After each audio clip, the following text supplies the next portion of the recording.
নভেম্বরে গণভোট, জাতীয় সনদের জন্য এটা আইনি ভিত্তি রচনা করবে, যেটা ছাত্র জনতার দাবি।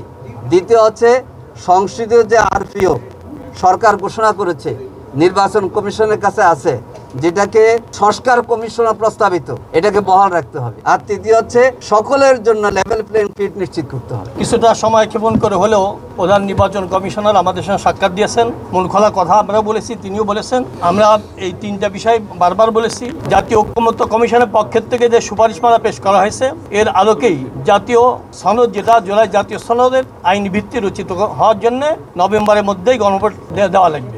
আরেকটা বলেছি, সংশোধিত আরপিও বহাল রাখতে হবে, এখানে পরিবর্তন করা যাবে না। আর নির্বাচনের জন্য সমতল ময়দান তৈরি করতে হবে। বারবার কথা বলেছেন, আমরা সাধ্যমতো চেষ্টা করব।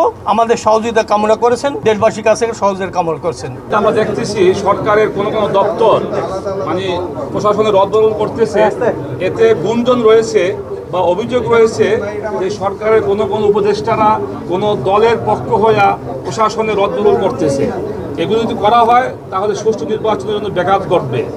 আমরা সিইসি পরিষ্কার বলেছি যে আপনি নির্বাচন কমিশনের প্রধান, আপনি যদি সঠিক থাকেন পুরা সব প্রক্রিয়া সঠিক থাকবে। অতএব আপনি সুষ্ঠু নির্বাচনের জন্য যা যা করতে হয় আপনারা করবেন, আমরা আপনার সঙ্গে থাকবো।